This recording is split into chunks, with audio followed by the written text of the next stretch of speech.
Assalamualaikum warahmatullahi wabarakatuh.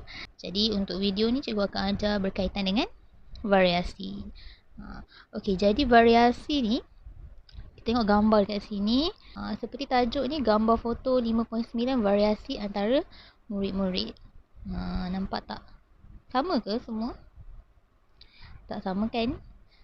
Warna kulit berbeza, ketinggian berbeza, bentuk tubuh berbeza, betul tak? Lepas tu tengok gambar kucing ni. Mereka semua sama. Dari segi apa yang sama? Spesies. Dia adalah kucing. Tetapi adakah setiap seorang sama sebiji dengan kawan sebelah masing-masing ni? Yang kucing yang kiri sekali first ni dia macam comot sikit bulu dia campur-campur. Yang kedua ni belang hitam. Yang hujung sekali belang tapi oren. Yang tengah-tengah ni putih, tak ada warna lain. Tapi yang nombor 4 ni hitam, bulu dadanya pula putih. Kan, dia tak sama. Yang ini pula, gambar yang ni pula. Ini manusia ni semua, spesies-spesies manusia Homo sapiens. Tetapi adakah warna kulit dia sama? Tak yang ini lain, ni lain. Ada yang cerah sikit, ada yang gelap. Dan ada yang macam coklat, ada yang merah kemerahan, ada yang kuning langsat. Jadi tak sama. Jadi sebenarnya itu adalah definisi variasi. Yang cikgu tunjuk tadi tu. Di mana awak baca ni, tengok ni nombor 1. Variasi itu adalah perbezaan sifat yang wujud di kalangan individu dalam suatu organisma dari spesies yang sama. Okey, jadi ini adalah organisma. Contoh yang ini. Ini organisma manusia. Dia berbeza kan dari segi sifat-sifat dia. Jadi itu adalah variasi. Itulah kita rujuk tadi tu. Ayat ni. Perbezaan sifat yang wujud di kalangan individu dalam satu organisma dari spesies yang sama. Ni nombor 2 dia kata variasi juga wujud dalam haiwan. Contoh warna bulu dalam kucing. Cikgu dah tunjuk tadi kan. Kalau contoh dalam tumbuhan, contoh paling senang bunga raya atau bunga kertas. Bunga kertas banyak jenis kan. Dia sama bunga kertas tapi warna dia berbeza.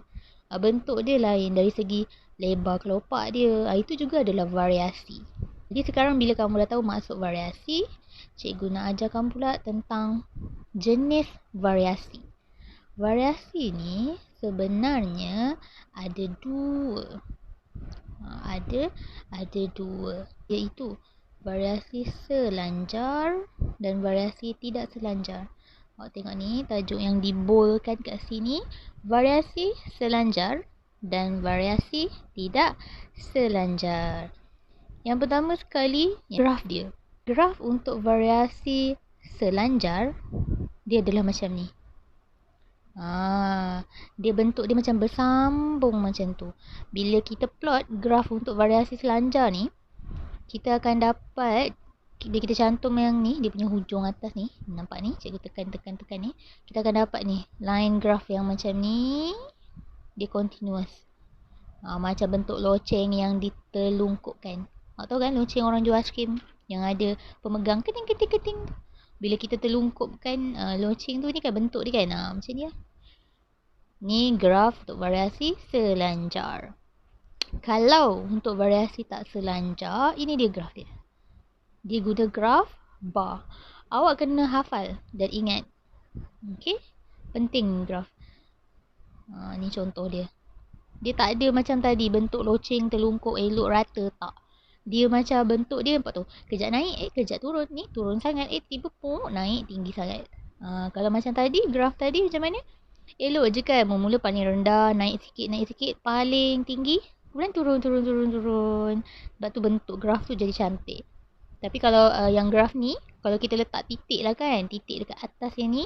Atas ni. Dan kita sambung guna garisan. Adakah kita akan dapat bentuk macam ni? Semua macam tu? Takkan. Jadi itu beza dia yang paling ketara. Yang pertama yang cikgu nak awak ingat tentang variasi selanjar dan tak selanjar. Yang pertama adalah bentuk graf dia. Yang selanjar, dia bersambung macam ni. Okey. Tapi kalau tak selanjar, kita guna graf bar. Okey. Settle yang pertama, perbezaan yang pertama. Cikgu tunjuk lagi graf dia yang ini. Ini yang biru ni adalah graf untuk variasi selanjar. Dia continuous macam tu. Cantik bentuk dia warna biru. Tetapi yang belah kanan ni, ini adalah graf bar untuk variasi tidak selanjar. Okey, kita tengok perbezaan yang kedua. Untuk variasi tak selanjar, dia adalah variasi yang menunjukkan perbezaan yang ketara atau sangat jelas antara individu dalam populasi yang sama. Contoh variasi tak selanjar pada manusia adalah seperti kebolehan menggulung lidah, jenis cap jari, jenis cuping telinga dan jenis kumpulan darah. Cikgu tunjuk contoh yang lain. Ini adalah variasi tidak selanjar. Selalunya variasi tak selanjar ni dia antara dua saja. Contoh yang pertama, kebolehan menggulung lidah. Tekan individu A ni, dia boleh gulung lidah ke tak boleh gulung lidah? Itu je kalau variasi tak selanjar. Katakan yang jenis lain pula untuk kelurusan ibu jari. Sama ada ibu jari dia lurus atau ibu jari dia bengkok. Variasi dia ada tu je. Variasi dia macam salah satu. Dia macam tak ada banyak tau. Tak 2, 4 dia punya jenis tu. Ataupun bentuk cuping telinga. Tak cuping telinga bebas, cuping telinga melekat. Dia tak ada banyak lah variasi tak selanjar ni. Contoh kalau jenis cap jari. Tengok ni, cap jari, kita manusia ada 4 jenis cap jari. Kalau dia tak dapat lengkung berpusar dengan komposit, maksudnya dia dapat cap jari gelung. Dia akan dapat salah satu saja. Salah satu cap jari saja pada satu jari. Okey. Jenis darah adalah variasi tidak selanjar. Contoh kat graf ni, sama ada jenis darah dia A, B, AB atau O. Dia tak boleh lah jenis darah dia A dan B, ABO. Maksudnya dia dalam ciri tu, ciri-ciri yang ada pada variasi tak selanjar ni, kita boleh dapat salah satu sahaja. Faham tak? Kita tak boleh dapat dua. Tetapi kalau variasi yang selanjar, variasi selanjar ni, dia adalah variasi yang perbezaan dia tak ketara atau tak jelas antara individu. Contohnya macam ketinggian, berat badan awak. Variasi selanjar ni selalunya dia kuantitatif. Kuantitatif ni maksudnya dia boleh diukur dan diwakili oleh lengkung taburan normal. Inilah dia lengkung taburan normal ni graf ni nampak dia melengkung ni, itulah graf taburan normal. Variasi selanjar dia ditentukan oleh jin, tapi juga boleh dipengaruhi oleh faktor persekitaran. Okey, cikgu bagi contoh yang pertama, yang paling senang sekali adalah ketinggian. Kita tengok graf saja. Okey, contohlah dia plot ketinggian untuk kelas kulineri. Jadi, yang kita ukurlah tinggi sama-sama. Yang ketinggian dia antara 145 hingga 149 ada seorang saja. Tengok graf Yang ketinggian dia ada 150 cm ke 154, katakan ada 2 orang. Jadi kita plot dekat 2. Okey, kita pergi yang kat lain. Contoh yang tinggi daripada 165, antara 165 hingga 169, ada 9 orang. Kita plot dekat sini 9 orang ni. Dan seterusnya. Ini adalah jenis variasi selanjar, di mana tinggi dia berbeza-beza untuk setiap individu dan nilai dia tu boleh diukur serta dia banyak nilai dia. Tak macam variasi tak selanjar. Contoh tadi variasi tak selanjar, contoh kat sini, awak boleh ada 2 je. Sama ada awak boleh gulung lidah awak atau tak boleh gulung lidah. Sama ada cuping telinga awak tu bebas atau cuping telinga melekap. Dalam satu kelas tu, maksudnya mereka boleh ada 2 benda ni je. Katakan kelas awak ada 20 orang, sama ada cuping telinga bebas atau cuping telinga melekat. Itu kalau untuk variasi tak selanjar. Tapi kalau variasi tu selanjar, contoh macam tinggi ni, nampak tak? Ni katakan ni untuk 20 orang, dia ada nilai yang banyak. Dia bukan macam tadi. Dia ada 2 nilai. Contoh cuping telinga melekat dengan tak melekat. Ini tak. Dalam 20 orang tu boleh jadi macam-macam ketinggian. Ada yang 140, ada yang 160, ada yang 170, ada yang 135. Itu perbezaan yang ketara kalau awak nak faham. Macam mana variasi selanjar dan tidak selanjar. Okey, variasi selanjar dia kuantitatif, dia boleh diukur dan diwakili oleh lengkung taburan normal ni. Tetapi kalau variasi tak selanjar, dia menunjukkan 2 benda tu perbezaan dia ketara. ataupun perbezaan dia tu jelas. Antara dua je. Okey. Baca sikit yang ni. Untuk variasi tak selanjar. Yang ketiga, poin ketiga macam mana nak bezakan adalah variasi selanjar ni ditentukan oleh jin. Okey, contoh tinggi. Kan kita ikutlah, maybe ada orang tu dia tinggi sebab mak ayah dia tinggi. Ada orang tu dia rendah sebab mak ayah dia rendah. Jadi menunjukkan variasi selanjar ni memang ditentukan oleh jin, tetapi dia juga boleh dipengaruhi oleh faktor persekitaran. Contoh warna kulit. Warna kulit memang ditentukan oleh jin yang diwarisi oleh ibu bapa. Tetapi dalam masa yang sama, dia juga disebabkan ataupun boleh dipengaruhi oleh faktor persekitaran. Contoh, walaupun kembar, Cikgu Zom ni, ini dengan ini kembar, tapi seorang gelap sikit, seorang cerah. Kenapa? Dibesarkan oleh keluarga angkat yang berbeza. Yang ini duduk dekat Switzerland, yang ini duduk dekat Malaysia, dekat Kok Diang.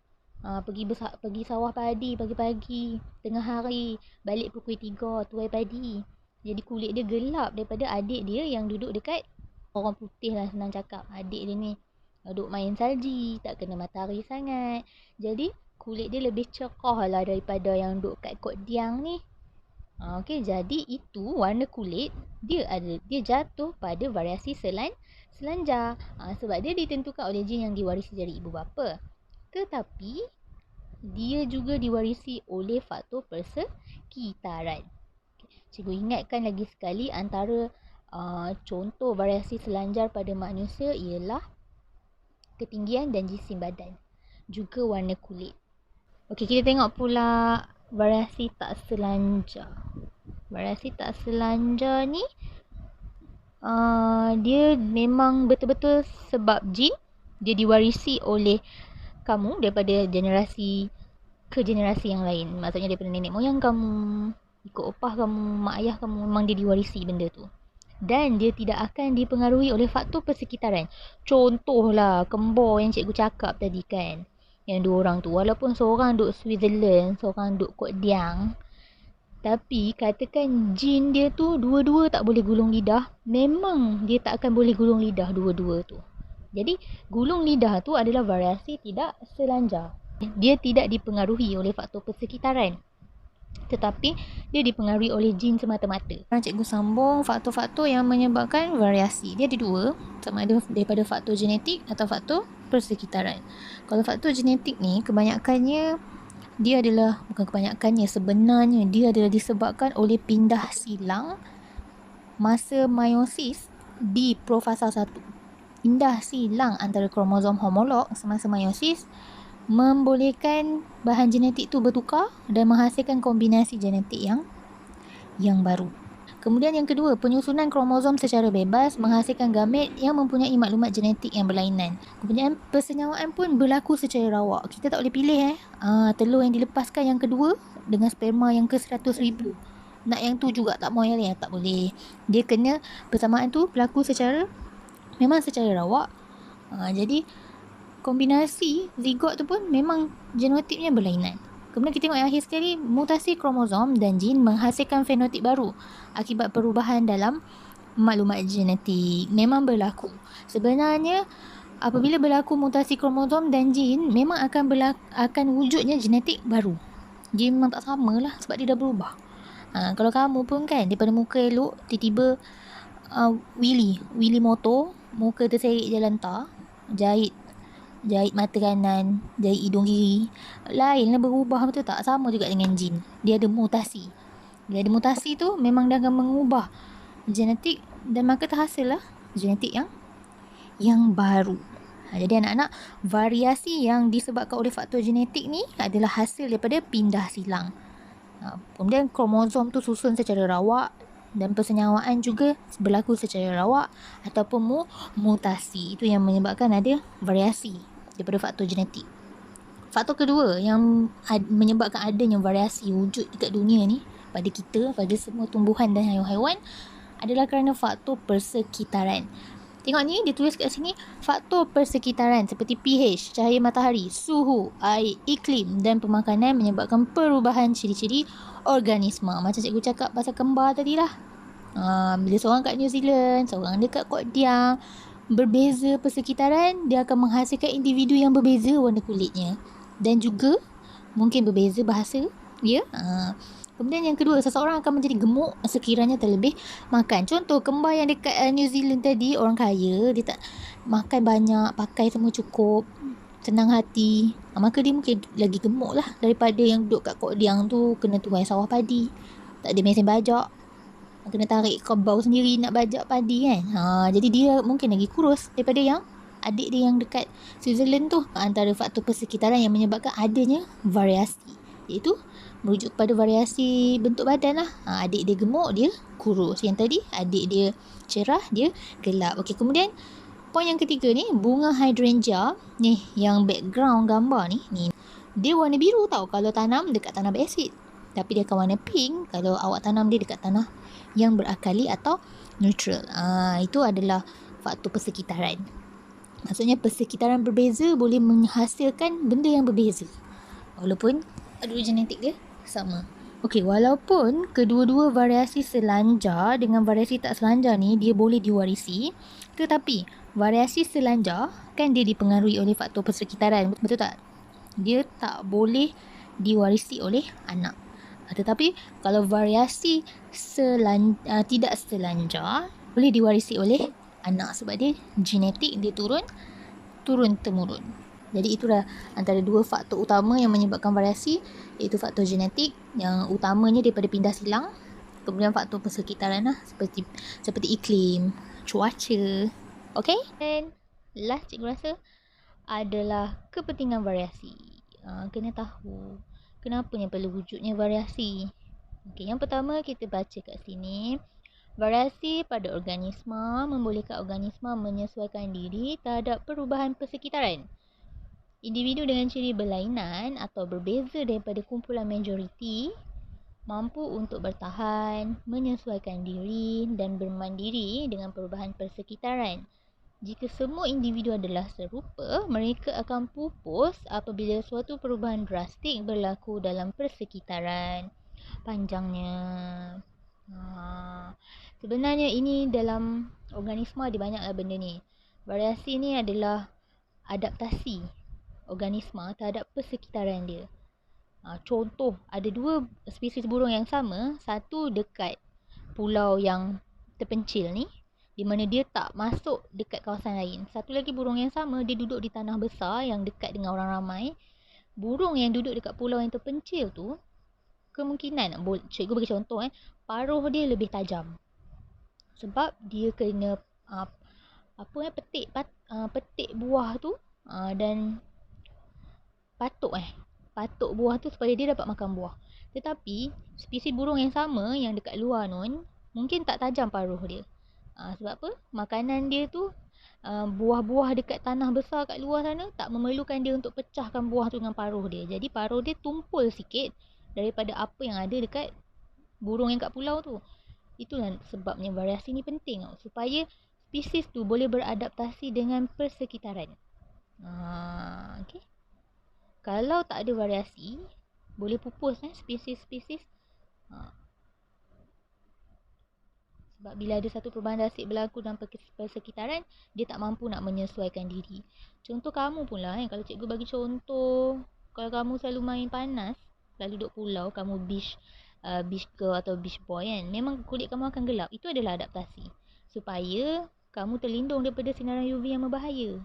Memang akan berlaku pigmentasi supaya pigment tu tadi, melanin tu tadi akan lindungi kulit kamu daripada UV berbahaya. Itulah dia adaptasi. Katakanlah kamu tak ada adaptasi macam tu, duduk kat pantai 3 hari berturut-turut, kulit tu tak gelap, habislah kena kanser kulit lah. Lepas tu meninggal. Lepas tu tak ada orang dah dekat pulau. Itu yang maksud dia yang pupus tadi tu. Maksudnya kita kena mampu beradaptasi dengan sesuatu situasi tu supaya kita terus mandiri dan kita tak pupus. Maksudnya bila macam tu kita adapt jadi macam tu. Bila macam ni kita adapt jadi macam ni. Itu pentingnya variasi. Kemudian kita tengok poin yang kedua, variasi membolehkan kita membezakan dan mengecam serta individu dalam spesies yang sama dengan mudah. Okey, sebenarnya spesies yang sama dia juga berbeza. Di bawah spesies tu kita pecah lagi. Contoh kucing cikgu bagi senang. kucing ni banyak jenis, betul tak? Ada yang cat race, kucing-kucing rumah yang biasa. Ada yang kucing Parsi. Lepas tu ada kucing yang macam tak ada kulit tu, betul tak? Jadi variasi tu membolehkan kita cam individu dalam spesies tu. Sedangkan tiga-tiga kucing yang cikgu sebut tu semua kucing, betul tak? Tapi macam mana awak boleh cam dia tu jenis ni, dia tu jenis tu, dia tu jenis Parsi, dia tu jenis kucing jalanan. Sebab dia ada perbezaan variasi dia. Itu pentingnya variasi. Kita yang ketiga, variasi membenarkan pilihan semula jadi, iaitu organisma dengan ciri-ciri yang sesuai akan terus hidup.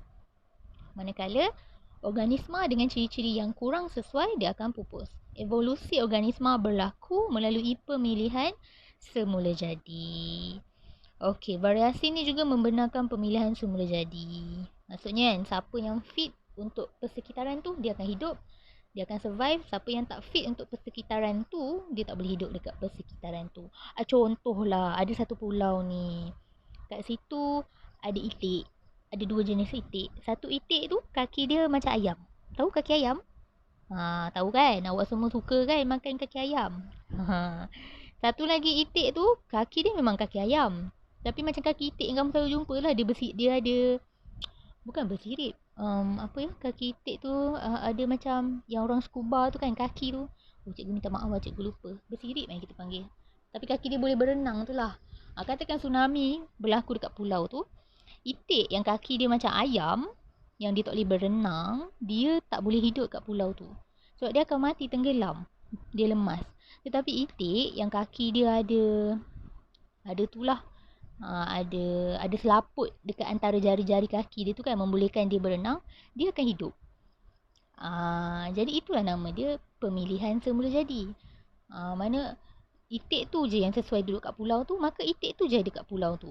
Yang itik satu lagi tu, dia tak boleh ada kat pulau tu sebab dia tak boleh berenang pun. Kemudian tiba-tiba ada tsunami datang, dia mati semua. Sebab tu dia tak boleh hidup. Yang keempat, variasi membantu organisma dalam penyamaran untuk melindungi diri daripada pemangsa. Okey. Kemudian variasi pada haiwan dan tumbuhan juga meningkatkan nilai tambah sesuatu haiwan dan tumbuhan tersebut. Sebagai contoh, hasil daripada kejuruteraan genetik dan pembiabakaan pilihan, haiwan dan tumbuhan dengan ciri genetik baru dapat dihasilkan mengikut sifat-sifat yang dikehendaki.